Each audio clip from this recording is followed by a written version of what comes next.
Good morning बच्चों, कैसे हैं आप लोग। आई होप आप लोग बहुत अच्छे होंगे। तो आज हम लोग जानेंगे भारत के पर्वत श्रृंखलाओं के बारे में। ठीक है, तो इस टॉपिक से एग्जाम में काफ़ी प्रश्न पूछे जाते हैं, तो काफ़ी कन्फ्यूजन रहता है बच्चों को इस टॉपिक में। तो आपका जो ये कन्फ्यूजन है, आज हम लोग उसको दूर करने की कोशिश करेंगे अपने इस वीडियो के माध्यम से। तो चलिए वीडियो स्टार्ट करते हैं। भारत के पर्वतों की हम बात करते हैं तो संपूर्ण भारत के 29.3% भाग पर पर्वत और पहाड़ियों का विस्तार बच्चों। ठीक है, अब हम लोग जानेंगे हिमालय।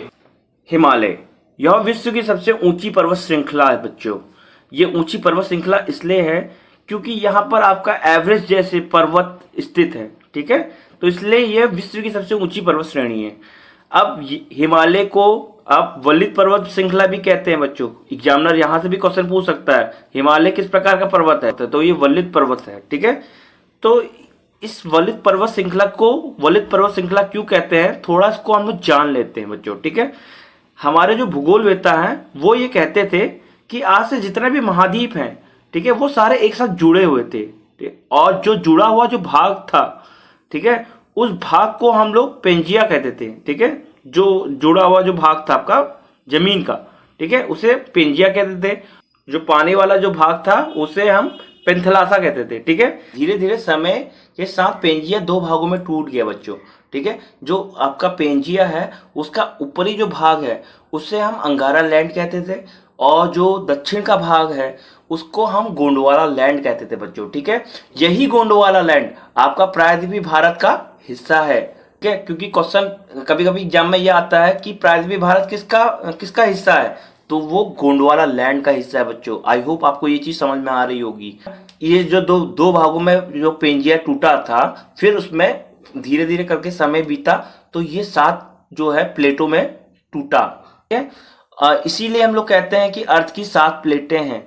ठीक है, यही जो प्लेटें हैं और ये आज भी टकरा रही है। तो कौन सी प्लेट किससे टकराई जिससे हमारे हिमालय की उत्पत्ति हुई, ये जानना हमारे लिए जरूरी है बच्चों।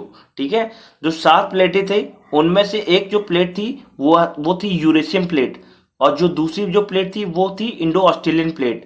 ठीक है, ये आपस में टकराई तो इन प्लेटों में दबाव पड़ा और फोल्ड होकर एक स्ट्रक्चर बना। यही स्ट्रक्चर हमारा हिमालय कहलाया बच्चों। ठीक है, अब देखिएगा एग्जाम्पल के तौर से हम समझते हैं कि जैसे कि क्या है आपका, जब दो कारें आपस में टकराती हैं तो उसके इतना तेज फोर्स होता है कि उसमें जब वो टकराती है तो उसमें दबाव पड़ता है, तो उनके स्ट्रक्चर में परिवर्तन आ जाता है और उसमें क्या वो उनकी जो परतें होती है फोल्ड हो जाती है पूरी तरह से।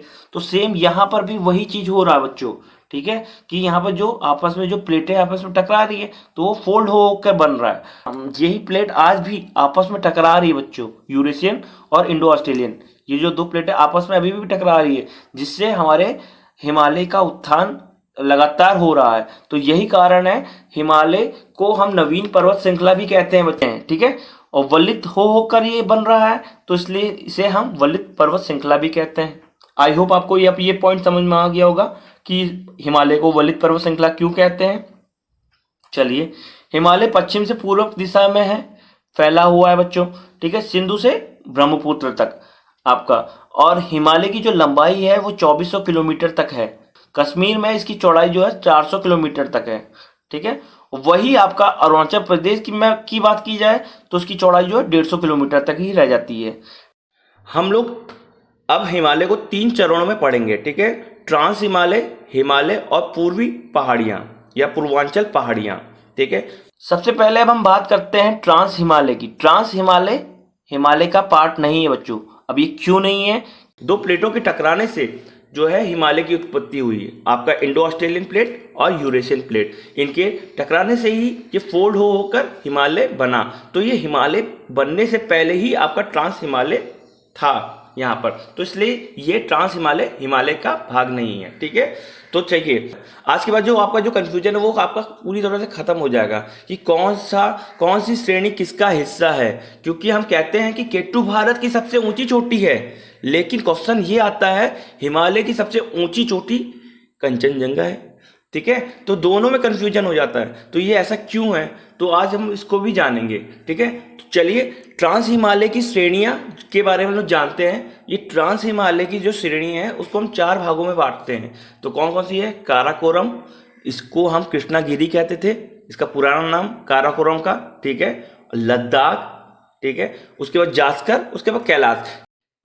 कैलाश श्रेणी, कैलाश श्रेणी में आपका ये तिब्बत में स्थित है बच्चों, और यहीं पर आपका मानसरोवर झील भी है। जो मानसरोवर झील से दो नदियां निकलती है, वो आपकी है सिंधु नदी, ठीक, और दूसरी जो नदी है वो है ब्रह्मपुत्र नदी, ठीक है, वो जो आपका बांग्लादेश से होते हुए बंगाल की खाड़ी में जाके गिर जाती है, ठीक है। चलिए अब हम बात करते हैं हिमालय की। हिमालय, अभी तक हम लोग ने जाना हिमालय कैसे बना, ठीक है, हिमालय की उत्पत्ति के बारे में हम लोग ने जान लिया। अब हम हिमालय के प्रकारों के बारे में जानेंगे, हिमालय क्या है, ठीक है, कितने प्रकार के होते हैं, ठीक है, डिटेलिंग में अब हिमालय को जानेंगे। हिमालय को 3 भागों में बांटा गया है, ठीक है। पहला भाग जो है आपका महान हिमालय, ठीक है, इस महान हिमालय, इसको और भी नामों से भी जाना जाता है महान हिमालय को, क्या आपका वहद हिमालय, आंतरिक हिमालय, हिमाद्री हिमालय। हिमाद्री हिमालय इसलिए कहा जाता है हिमालय को क्योंकि यहाँ पर बर्फ जमी रहती है, ठीक है, और नदियाँ निकलती रहती है यहाँ से पिघलने के बाद, तो मतलब यहाँ बर्फ पिघलती नहीं, इसलिए इसको हिमाद्री हिमालय भी कहा जाता है। जो दूसरा है आपका हिमाचल हिमालय, निम्न हिमालय या लघु हिमालय, और यह मध्य हिमालय के नाम से जाना जाता है आपका, ठीक है बच्चों। और तीसरा आपका है शिवालिक या हिमालय की बाहरी श्रृंखलाएं, ठीक है। ये 3 भागों में बांटा गया है। अब इसको हम लोग और डिटेलिंग में जानेंगे। हिमालय की जो ढाल है बच्चों, वो तिब्बत की ओर अवतल है, और भारत की ओर हिमालय की ढाल जो है उत्तल है, ठीक है। ये भी एग्जाम में कभी कभी पूछ सकता है, तो हिमालय की जो ढाल है भारत की ओर कौन सी है, तो उत्तल है, उत्तल ढाल है, ठीक है। अब हम बात करते हैं महान हिमालय की, हिमाद्री भी कहते हैं इसको बच्चों, ठीक है। महान हिमालय, नाम से ही पता चल रहा, महान मतलब बड़ा, ठीक है। तो सेम, अब ये नाम में ही इसका सब कुछ जाहिर हो गया है, तो इसमें हर चीज बड़ी ही होगी, मतलब सब कुछ ऊंचाई ही होगा, ठीक है। जैसे कि इसकी लंबाई जो है 2400 किलोमीटर है, ठीक है, और औसतम ऊंचाई इसकी जो है 6100 मीटर है। और महान हिमालय जो है पश्चिम से पूरब तक निरंतर है, मतलब लगातार है, पश्चिम से लेकर पूरब तक का, ठीक है, ये लगातार है, कहीं भी इसमें ब्रेक नहीं है। और जो लघु हिमालय और शिवालिक की श्रेणी में बात करेंगे तो देखिए इसमें ब्रेक है, बीच में कुछ गैप है, ठीक है, उस गैप में घाटियां आएंगी, लेकिन ये जो है निरंतर है, लगातार है। तो इसको पार करने के लिए दर्रों का यूज किया जाता है बच्चों। तो अब आपका जो माइंड में बिल्कुल भी कंफ्यूजन नहीं रहना चाहिए कि दर्रे कहाँ पर है, तो आपका महान हिमालय में ही है, ठीक है, क्योंकि ये लगातार है, तो इनको दर्रों का यूज किया, इसमें यूज करेंगे। तो इन दर्रों का जो नाम है, जो आपका जोजिला है, सिपकिला है, नाथुला दर्रा, ठीक है, कुछ प्रमुख दर्रे हैं इसके, तो इसको आप देख लीजिएगा, ये इंपॉर्टेंट है, ठीक है। पश्चिम में नंगा पर्वत है, जिसकी जो ऊंचाई है 8126 मीटर है, और पूर्व में जो है नामचा बरुआ पर्वत है, ठीक है, इसकी जो ऊंचाई है ये 7756 मीटर है, जो अरुणाचल प्रदेश में स्थित है, ठीक है। और यहीं पर आपका जो है गंगोत्री है, यमुनोत्री है, ठीक है। अब देखो यमुनोत्री से यमुना नदी निकलती है, गंगोत्री से आपका भागीरथी नदी जो ये केदारनाथ में है, ठीक है, नदी निकलती है। ये जो गंगोत्री यमुनोत्री जो ग्लेशियर है वो महान हिमालय में ही स्थित है, ठीक है। वर्ष भर जो है हिम के कारण इसमें सदा वाहिनी नदियां निकलती है, मतलब गंगा नदी, यमुना नदी है, क्योंकि पानी की इसमें कमी होती नहीं है, तो इसमें सदा वाहिनी नदियां यहाँ वर्ष भर बहती रहती है। एवरेस्ट इसी पर्वत श्रृंखला में आता है। जो एवरेस्ट है बच्चों, वो महान हिमालय का हिस्सा है, ठीक है। इसकी जो ऊंचाई है एवरेस्ट की, वो नोट कर लीजिएगा, बहुत इंपॉर्टेंट है, 8848 मीटर। देखिए 8848 मीटर इसकी लंबाई है, और अब कहीं कहीं ये जो है 8850 मीटर भी दे देगा एग्जामिनर, तो आप उसको भी मार सकते हैं, क्योंकि क्या है, हमने बताया था कि आपका जो है सेल आपस में टकरा रही है, तो फोल्ड हो रहा है हिमालय, तो उसकी लंबाई निरंतर बढ़ती जा रही है, इसीलिए इसको नवीन हिमालय भी कहते हैं, ठीक है। तो उसकी लंबाई बढ़ रही है, किसकी, एवरेस्ट की, तो कहीं कहीं 8850 मीटर भी होगा, तो आप उसको लगा लीजिएगा, ठीक है, टिक मार लीजिएगा। और जो एवरेस्ट है, इसको नेपाल में सागर माथा के नाम से भी जाना जाता है बच्चों, ठीक है। एवरेस्ट से क्वेश्चन ये भी पूछ सकता है कि पहली भारतीय महिला का नाम बताएं जो एवरेस्ट में चढ़ी थी, ठीक है, तो बचेंद्री पाल थी। कंचनजंगा की हम बात करेंगे तो कंचनजंगा भारत में हिमालय का सर्वोच्च शिखर है। आप देखिएगा, मैंने कहा था ना आपसे कि क्वेश्चन ये बन सकता है कि भारत की सबसे ऊंची चोटी कौन सी है, तो K2 है। और हिमालय की हम बात करेंगे क्योंकि अब हिमालय की हम बात कर रहे हैं, और जो K2 है वो आपका कहाँ का है, वो आपका ट्रांस हिमालय का हिस्सा हो गया। ठीक है, तो यहां पर आपका जो डाउट था वो खत्म हो गया बच्चों। तो कंचनजंगा जो है भारत में हिमालय की सर्वोच्च शिखर है।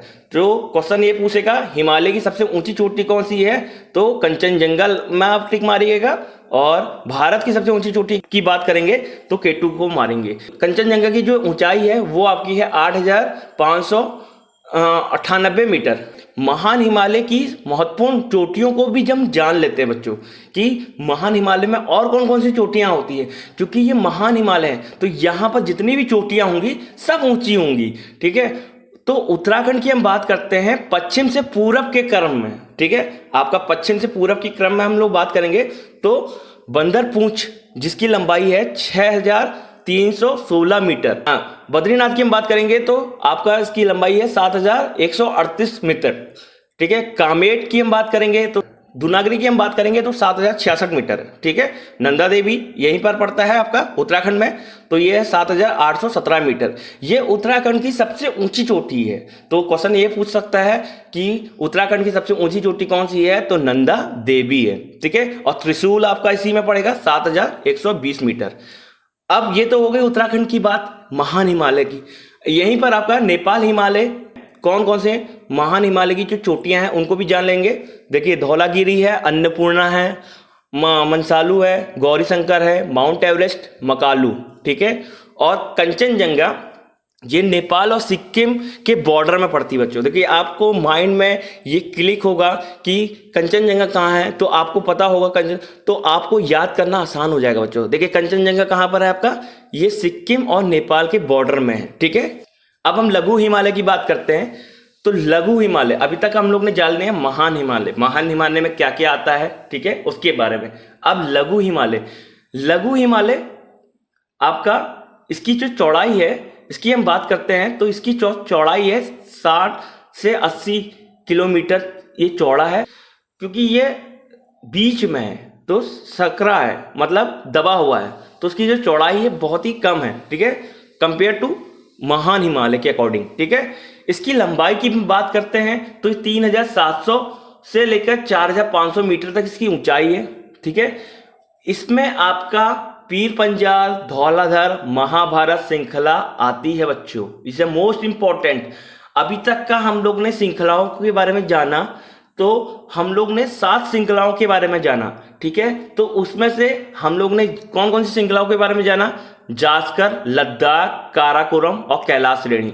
तो ये जो 4 श्रेणियां हैं वो ट्रांस हिमालय का भाग है बच्चों, आपको पता ही है। और जो 3 श्रेणियां हैं वो कौन कौन सी, आपका पीर पंजाल, धौलाधर और महाभारत, तो ये लघु हिमालय का भाग है। ठीक है, तो बच्चों इसमें क्वेश्चन बहुत पूछता है एग्जामिनर कि पीर पंजाल किस हिमालय का भाग है, तो लघु हिमालय का।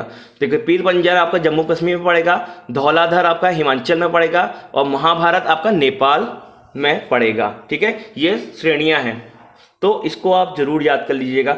जो आपका कंफ्यूजन है आई होप ये पूरा खत्म हो गया होगा। ठीक है, तो श्रेणियों से भी सवाल पूछ सकता है एग्जामिनर। अब मध्य हिमालय में, मध्य हिमालय को हम लघु हिमालय भी कहते हैं, इसमें घास के मैदान भी आते हैं। ठीक है, तो घास के मैदान पूछेगा एग्जामिनर, तो कश्मीर में जो घास के मैदान है उसे मर्ग कहते हैं। ठीक है, जैसे गुलमर्ग, सोनमर्ग। ठीक है, बहुत ही सुंदर जगह है घूमने वाली, आप लोग घूमना आपको सभी को पसंद होगा। ठीक है, तो जब भी आप जाएंगे, देखिए सोनमर्ग जाएंगे जम्मू कश्मीर में या गुलमर्ग जाएंगे तो तब आपके माइंड में एक क्लिक होगा कि ये लघु हिमालय का भाग है। ठीक है, तो आप ज्योग्राफी को इंटरेस्ट वे में आप पढ़िएगा। ठीक है, जिससे आपके माइंड में और जानेंगे तो आप जहां भी घूमने जाएंगे तो आपको पता होगा, आइडिया होगा, तो वो आपके लिए बेनिफिशियल रहेगा।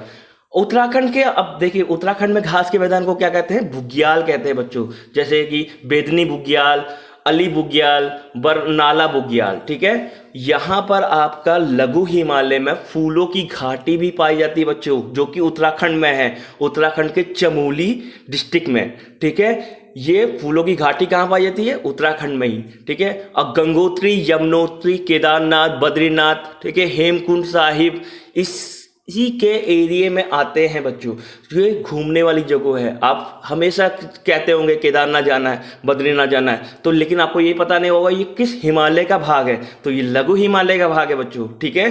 तो अब इसमें लघु हिमालय में हम की बात करते हैं तो उसमें हिल स्टेशन भी आते हैं। तो हिल स्टेशन क्या होते हैं? आपका टूरिस्ट एरिया, जहाँ पर टूरिस्ट लोग काफ़ी आते हैं, जैसे कि आपका शिमला हो गया, मंडी हो गया, कुल्लू हो गया, मनाली हो गया, धर्मशाला हो गया, ठीक है। ये आपका हिमाचल प्रदेश के में टूरिस्ट एरिया है, ठीक है। आपके माइंड में क्लिक होना चाहिए। क्वेश्चन पूछ सकता है कुल्लू ये किस हिमालय का भाग है? तो लघु हिमालय का, ठीक है। क्योंकि आप लोग घूमोगे, घूमना पसंद है सबको, तो आपको ये पता होना चाहिए कि ये कौन सी जगह है, कौन सा हिमालय, तो लघु हिमालय, ठीक है। अब उत्तराखंड की हम बात करते हैं टूरिस्ट एरिया में, तो देखिए मंसूरी, अल्मोड़ा, रानीखेत, ठीक है। तो मंसूरी जो है आपको पर्वतों की रानी भी कहते हैं, ठीक है। मुक्तेश्वर आपका घूमने वाली जगह, नैनीताल, देखिए कॉमन चीज़ है, नैनीताल जाना है सभी लोग कहते थे, लेकिन आपको ये नहीं पता था कि नैनीताल कौन से हिमालय का पार्ट है। तो ये लघु हिमालय का पार्ट है बच्चों, ठीक है। तो ज्योग्राफी को आप इंटरेस्ट वे में पढ़ेंगे तो आपको कभी भी ये चीज़ भूलेंगे नहीं, और एग्जामिनर यहीं से भी क्वेश्चन पूछ सकता है, ठीक है। तो आप आराम से इजी वे में इसको टिक मार सकते हैं, क्योंकि घूमने वाली जो जगह है वो लघु हिमालय के एरिया में आती है, ठीक है। और महान हिमालय में आपके ऊंचे ऊंचे पर्वत है, तो वहाँ आप घूम ही नहीं सकते, ठीक है, क्योंकि यहाँ लघु हिमालय में घाटियाँ पाई जाती है, और सकरी होने के कारण बीच बीच में गैप है, तो उसमें घाटियाँ भी हैं, ठीक है। तो उन घाटियों, वो सुंदर सुंदर घाटियाँ कहाँ पर है? आपका लघु हिमालय में। अब देखिए आगे हम घाटियों के बारे में डिस्कस करेंगे कि कौन कौन सी घाटियाँ हैं। तो चलिए, ठीक है। पीर पंजाल में स्थित कश्मीर घाटी होगी, कुल्लू की घाटी, ठीक है, ये धौलाधर में, और काठमांडू घाटी महाभारत श्रेणी में। तो आपको पता है कश्मीर घाटी पीर पंजाल में, क्योंकि लघु हिमालय की 3 श्रेणियां हैं, कौन कौन सी? पीर पंजाल, धौलाधर और महाभारत। तो आपको पता होना चाहिए कश्मीर घाटी जो है पीर पंजाल का हिस्सा है, और कुल्लू जो है धौलाधर का, और काठमांडू जो नेपाल की राजधानी काठमांडू, वो क्या है? महाभारत श्रेणी में आता है। अब हम शिवालिक की बात कर लेते हैं। शिवालिक श्रेणियां जो आपकी हिमालय की सबसे दक्षिणतम श्रेणी है, और एग्जामिनर यहाँ से भी क्वेश्चन पूछ सकता है कि हिमालय की सबसे दक्षिण की श्रेणी कौन सी है? तो आपको पता होना चाहिए वो शिवालिक है। देखिए आप मैप के अकॉर्डिंग जब देखेंगे तो आपको माइंड में क्लिक होगा, आपको याद करने की जरूरत नहीं। देखिए सबसे नीचे है ना, तो दक्षिण में यह निम्न वो महान हिमालय का नवीनतम भाग है बच्चों। देखिए ये जो शिवालिक है ये निम्न हिमालय और महान हिमालय का मिल के बनी है, और ये इन दोनों का नवीनतम भाग है, ठीक है। और ये लेकिन मिलने के बाद अवशेषों से मिली है, तो ये क्या इनसे ज़्यादा कमज़ोर है, भुरभुरी है, इसमें आपका लैंड स्लाइडिंग ज़्यादा होती है, ठीक है। और आपका शिवालिक में और लघु हिमालय के बीच में जो घाटियां होती है, ठीक है, इसमें भी घाटियां पाई जाती है। तो उन घाटियों को क्या कहते हैं? देखिए पश्चिम में इसे दून कहते हैं, जैसे कि देहरादून हो गया, ठीक है, पाटली दून हो गया। और पूरब में हम इस घाटियों को क्या कहेंगे? द्वार, ठीक है। तो आप इसमें क्वेश्चन ये बन सकता है कि शिवालिक श्रेणी में आपका जो घाटियां हैं उसको किस नाम से जाना जाता है? तो दून या द्वार, ठीक है। और द्वार में पूर्व में आपके बात करेंगे जैसे कि हरिद्वार आ गया, ठीक है, द्वार कहते हैं घाटियों को, और उसमें पश्चिम में दून कहते हैं। आई होप आपको ये चीज समझ में आ गई होगी। अब हमारी जो नेक्स्ट वीडियो रहेगी, नदी के आधार पर हिमालय को कितने भागों में बांटा गया है उसके बारे में बताया जाएगा, और भारत की जितनी भी पर्वत श्रृंखला हैं उसमें हम लोग पूरा भारत की पर्वत श्रृंखला को कवर करेंगे, क्योंकि वीडियो काफ़ी लंबी हो जाती, तो इसीलिए हम लोग ने इसको 2 भागों में बांटा है, ठीक है, इस वीडियो को। आई होप आपको ये वीडियो अच्छी लग रही होगी, तो प्लीज़ मेरी वीडियो को लाइक कर दें, सब्सक्राइब कर दें, और बेल आइकन को जरूर प्रेस कर दें। Thank you.